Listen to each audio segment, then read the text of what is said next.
دوستوں، آج کی ویڈیو میں ہم آپ کو نواب اکبر بگٹی کی زندگی کے دلچسپ واقعات سنائیں گے۔ نواب اکبر بگٹی کس مزاج کے انسان تھے، یہ کتنے پڑھے لکھے تھے، نواب صاحب کو عشق کس سے ہوا، اکبر بگٹی کے آخری دن کہاں اور کیسے گزرے، یہی سب موضوعات ہماری ویڈیو کا موضوع ہے۔ چلتے ہیں ویڈیو کی طرف۔ ممتاز برطانوی صحافی اور ریسرچر سلویا 60 کی دہائی میں 5 سال تک بلوچستان میں مقیم رہیں۔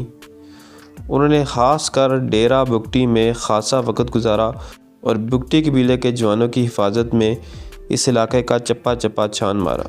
اس 5 سالہ تحقیق کا نچوڑ اپنی کتاب ٹائیگرز آف بلوچستان میں بیان کیا۔ سلویا نے نواب اکبر بگٹی سے خاصی طویل گفتگو کی۔ برسوں بعد ایک اخباری مضمون میں سلویا نے لکھا کہ میں اس بگٹی سردار سے بہت متاثر ہوئی۔ یہ نواب اپنی وضاحت اور شخصیت کی طرح مزاج میں بھی دوسرے سے منفرد اور ممتاز ہے۔ سلویا کے مطابق اکبر بگٹی کے اندر بیک وقت ایک شاعر، انقلابی، سخت گیر، قدامت پسند قبائلی، معمولی سی غلطی نہ معاف کرنے والا جابر سردار اور آکسفورڈ سے پڑھا لکھا شائستہ دانشور موجود ہے۔ اب یہ آپ کی قسمت ہے کہ آپ کا واسطہ کس سے پڑ جائے۔ سلویا کے مطابق نواب اکبر بگٹی شاعری کے بڑے دلدادہ تھے اور شیکسپیئر، ملٹن اور غالب پر گھنٹوں بحث کے لیے تیار رہتے۔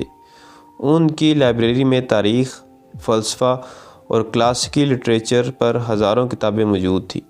طویل عرصے بعد ایک صحافی نے نواب اکبر بگٹی سے انٹرویو لیتے ہوئے عشق کے بارے میں سوال کیا تو وہ ہنس پڑے اور کہنے لگے کہ وہ بلوچ ہی نہیں جس نے عشق نہ کیا ہو۔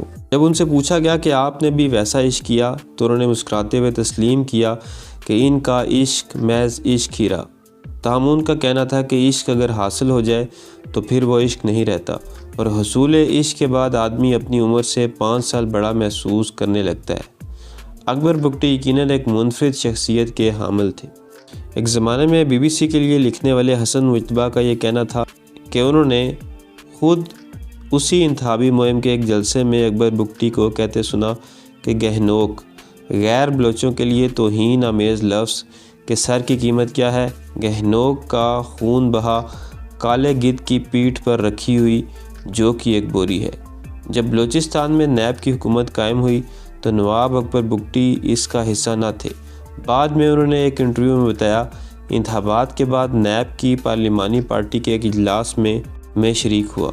چند گھنٹے بعد بعض لوگوں نے کہا کہ اس اجلاس سے غیر متعلقہ لوگوں کو چلے جانا چاہیے۔ میں نے سمجھا کہ شاید کسی اور کے لیے بات کی جا رہی ہے، تاہم جلد ہی اندازہ ہو گیا کہ یہ مجھے کہا جا رہا ہے کیونکہ میں نیب کا باضابطہ ممبر نہ تھا۔ میں خاموشی سے اٹھا اور اجلاس سے چلا گیا۔ اس وقت تو کچھ نہیں کہا، مگر نواب اکبر بگٹی نے یہ بات فراموش نہیں کی۔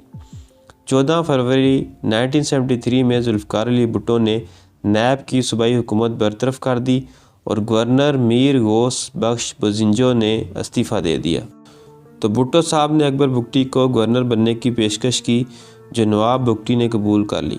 اگرچہ وہ صرف 11 ماہ گورنر رہے اور 1 جنوری 1974 کو مستعفی ہو گئے۔ کہا جاتا ہے کہ وہ بطور گورنر بلوچستان جیل میں بند سابق وزیر اعلیٰ عطا اللہ مینگل سے ملنے گئے تو سردار مینگل نے ان سے ملنے سے انکار کر دیا اور پیغام بھجوایا کہ میں اپنے جس دوست اکبر بگٹی کو جانتا تھا یہ وہ نہیں، گورنر بلوچستان ملنے آیا ہے۔ انہی دنوں قوم پرست طلباء تنظیم BSO کے ایک کنونشن میں حبیب جالب نے کہا تھا، سنو بھائی اکبر بگٹی، میں ایک بات کہوں، یہ جمہوری تحریکیں گولی سے نہیں دبتی۔ مینگل سرداروں کے خلاف فوجی آپریشن کے دوران وزیراعظم بھٹو نے سرداروں کو کمزور کرنے کے لیے سرداری نظام کے خاتمے کا اعلان کیا اور وہ آمدنی کا چھٹا حصہ جو قبائلی روایتی طور پر اپنے سردار کو ادا کرتے ہیں پر پابندی لگا دی۔ کہتے ہیں کہ انہی دنوں گورنر ہاؤس کوئٹہ کے ایک ڈنر میں بھٹو کے سامنے نواب اکبر بگٹی نے ایک بگٹی قبائلی کو بلایا اور اسے سیخ سے تازہ اترا گرم کباب اپنی مٹھی میں دبانے کا کہا۔ قبائلی نے حکم کی تعمیل کی اور جب تک اکبر بگٹی نے منع نہ کیا مٹھی نہ کھولی۔ اکبر بگٹی بھٹو کو بتانا چاہتے تھے کہ سردار کی حیثیت کم نہیں ہو سکتی۔ اکبر بگٹی کی شہرت ایک سخت گیر مگر اچھے منتظم کی رہی۔ سابق بیوروکریٹ اور اس دور میں بلوچستان کے ہوم سیکرٹری حیات اللہ سنبل کا کہنا تھا، ہم نے چند DSP پروموٹ کرنے تھے، اکبر بگٹی کئی ہفتے اسی معاملے میں الجھے رہے۔ وہ گھنٹوں امیدواروں کی ACR فائلیں پڑھتے، انہوں نے تمام امیدواروں سے خود انٹرویو کیے اور پھر کہیں جا کر بندے فائنل کیے، لیکن اس محنت کا یہ نتیجہ نکلا کہ بگٹی صاحب کے دور میں پروموٹ ہونے والے افسروں کی کارکردگی آج تک لوگ نہیں بھولے۔ بطور گورنر ان کی ریڈیو پر نشر ہونے والی انگریزی تقریروں کی بھی بڑی دھوم مچی تھی۔ اکبر بگٹی کے مداح ان تقریروں کا وزیراعظم بھٹو کی انگریزی تقریروں سے موازنہ کرتے تھے۔ روایتی طور پر اکبر بگٹی کے مقابلے میں ان کے آبائی حلقے سے کوئی کھڑا نہیں ہوتا تھا، تاہم بعد میں بگٹیوں کی ایک شاخ کلپر بگٹی کے حمزہ بگٹی نے انتخاب لڑا۔ اس کا تعلق پیپل پارٹی سے تھا۔ اگرچہ حمزہ بگٹی کو بھاری ووٹوں سے شکست ہوئی، تاہم نواب اکبر بگٹی نے اس بات پر ناراضگی کا اظہار کیا تھا۔ کچھ عرصے بعد حمزہ بگٹی قتل ہوا تو ان کے عزیزوں نے نواب بگٹی کو اس کا ملزم ٹھہرایا۔ کچھ عرصے بعد ایک حملے میں اکبر بگٹی کے چھوٹے صاحبزادے سلال بگٹی کا قتل ہو گیا۔ کہا جاتا ہے کہ قاتل نواب اکبر بگٹی کی گات میں تھا، مگر وہ اتفاقیہ نہیں آئے اور سلال بگٹی نشانہ بن گیا۔ نواب اکبر بگٹی پر اپنے بیٹے کے قتل کا شدید اثر ہوا۔ ایک روایت کے مطابق سلال کی تدفین کے وقت انہوں نے اپنی داڑھی کے کچھ بال کاٹ کر سلال بگٹی کے کفن میں رکھ دیے۔ بلوچ دستور کے مطابق اس کا مطلب ہوتا ہے کہ قتل کا بدلہ ہر صورت میں لیا جائے گا۔ نواب بگٹی اس واقعے کے خاصے عرصے بعد تک اپنے قلعے سے نہیں نکلے۔ اس کے بعد کلپر بگٹیوں کے کئی افراد مارے گئے تھے اور انہیں ڈیرہ بگٹی چھوڑ کر ڈیرہ غازی خان میں پناہ لینی پڑی۔ بعد میں کلپر بگٹیوں کی خواتین کا ایک وفد نواب اکبر بگٹی کے پاس گیا اور اپنے دوپٹے پھیلا کر معافی مانگی، تاہم نواب نے معاف نہیں کیا۔ البتہ ان خواتین کے سر پر چادریں پہنا کر انہیں واپس بھیج دیا۔ عرصے بعد انہوں نے ایک انٹرویو میں تسلیم کیا کہ میں نے معاف نہیں کیا تھا اور روایت کے مطابق میرے لیے ضروری نہیں تھا کہ میں معاف کر دیتا۔ کلپر بگٹیوں کی واپسی پرویز مشرف حکومت کی سرپرستی میں اس وقت ممکن ہو سکی جب نواب اکبر بگٹی اپنا قلعہ چھوڑ کر پہاڑوں پر چلے گئے۔ نواب اکبر بگٹی بکرے کی ہڈی کو دیکھ کر پیشگوئی کرنے کے ماہر تھے۔ یہ بگٹیوں کا روایتی طریقہ تھا اور اس مقصد کے لیے سردار کے مخصوص پالتو بکرے استعمال کیے جاتے تھے۔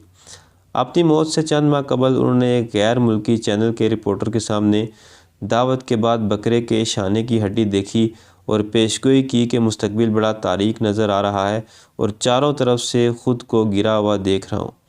اپنے ساتھ کھڑے ساتھیوں کو بھی کہا کہ آنے والی مصیبت کے لیے تیار رہو۔ نواب اکبر بگٹی کی یہ آخری پیشگوئی درست ثابت ہوئی۔ زندگی کے آخری حصے میں بڑھاپے اور بیماری کی وجہ سے نواب اکبر بگٹی کے لیے اپنے گھر میں بھی زیادہ چلنا ممکن نہیں تھا، لیکن اس کے باوجود انہوں نے 2005 کے اواخر میں اپنا گھر چھوڑا اور پہاڑوں کا رخ کیا۔ اس وقت ان کی عمر لگ بھگ 78 برس تھی۔ جس پہاڑی علاقے میں وہ پہلے منتقل ہوئے وہ سبی کی تحصیل لیڑی کے علاقے گوڑکے کے قریب ڈیرہ بگٹی کا پہاڑی علاقہ تھا۔ چونکہ یہ علاقہ بہت زیادہ محفوظ نہیں تھا، اس لیے وہ جگہ تبدیل کرتے رہے اور کچھ عرصے بعد ڈیرہ بگٹی اور کوہلوں کے ایک دشوار گزار علاقے تراتانی منتقل ہو گئے، جہاں وہ 26 اگست 2006 کو آپریشن کے دوران اپنے متعدد ساتھیوں سمیت مارے گئے۔ تو دوستو، یہ تھی میری آج کی ویڈیو پسند ہے تو چینل کو سبسکرائب کریں۔ ملتے ہیں اگلی ویڈیو میں۔ اللہ حافظ۔